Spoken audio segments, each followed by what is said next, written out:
6.9 na lindol naranasan sa Cebu yesterday. Again, 6.9. May kalakasan po siya. Hindi po siya basta-basta. Mararamdaman mo agad. Kasi kapag umuga po yan,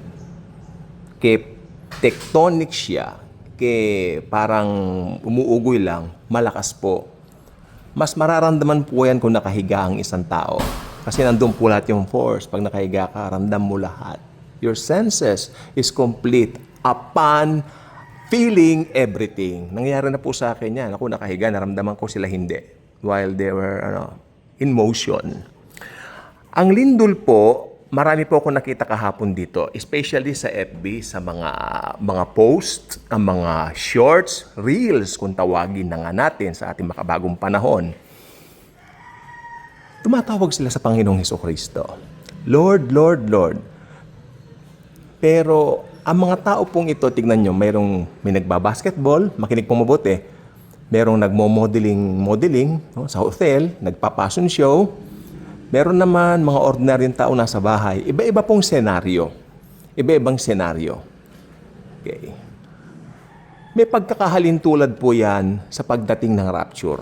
Hindi ko sinasabi na senyalis siya ng rapture. Of course, walang senyalis ang rapture. Pero ganyan po tayo gugulatin ni Jesus sa kanyang pagbabalik. Pero kung ikaw ay born again na, nakahanda ka naman na. Hindi yung sinasabi ng ibang mga perverted na, maghahanda ako sa pagdating ng Panginoon. Anong hahanda mo? Nakahanda ka na, basta na born again ka.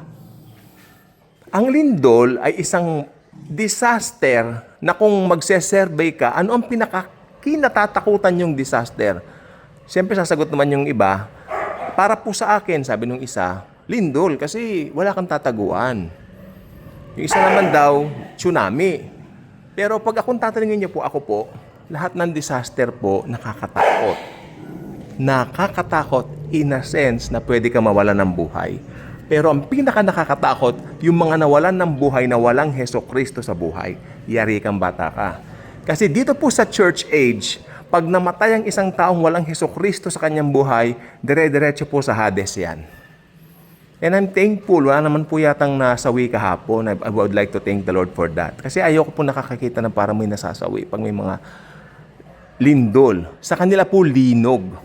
Kasi may mga pinsan po akong Cebuano linog kanila. Okay naman daw po sila. Oh. At wala naman pong masyado, pero malakas. Pero mas malakas po yung sa Luzon earthquake nung 7.8 yata yun, yung dito noon, 1990. Isa po yung sa pinakamalakas na lindol. At ayon po sa kwento ng aking nasirang lola, nung lindol daw na yon, it's just an ordinary Monday, it's just an ordinary Monday afternoon. Oo, nanonood sila ng television, tapos biglang tectonic daw yun para kang dinidribble na bola sa basketball, parang ganon. Talagang nagpanik ang mga tao. Then, ang sabi niya sa akin, alala ko rin, lahat tumatawag sa Panginoon at pagdating daw ng linggo, lahat ng simbahan, kay anumang rehilyon yaan, puno. Puno. Ang nakita ko po rito, ganyan po ba ang tao? Kapag kami nangyayari lang ng mga tipong ganyan, doon lang pupunta sa Lord. Pero hayaan na po natin, wag na po nating i-judge. Dahil kung yan ang pagtawag ni Lord sa isang tao, wala tayong magagawa. He can use everything and He can use anything in disasters. He's God, by the way. He's God. Jesus is God. And He knows everything. Pero nakita ko lang po talaga po naka-Lord ang mga tao kapag may lindol, kapag may mga disaster. Ang masaklap po nito, in daily living, nababanggit ba ang pangalan ni Jesus? Parang hindi yata Diba? Am I judging? No, of course not. I'm just telling the truth. OMG. Diba? I'm just telling the truth. I'm not judging. I am a pure grace believer. Pure grace na kami since 2011. Magkaiba yung full grace sa pure grace, no? Basta kami pure grace, ito ang pure grace, makinig po kayo. Wala kaming institutional church na sinasalihan. Basta lahat sa amin, we believe si Jesus lang ang kailangan, tapos na. Pero mahilig kaming mag-gather kahit saan. Ganon ang pure grace. Kaya sa aming mga pure grace, talagang si Jesus lang po ang bida, wala na pong iba. Okay? Kaya ngayon pong mga nagkakaroon ng mga disaster na ganyan, madali naming nadidiscern kung ano yung mga saloobin din minsan ng ibang mga tao. Parang ito nga lumilitaw lang kapag lumilitaw lang yung pagiging makadiyos ka na po natin kapag ka nagkakaganyan. Meron po kaming ibang sorry po doon.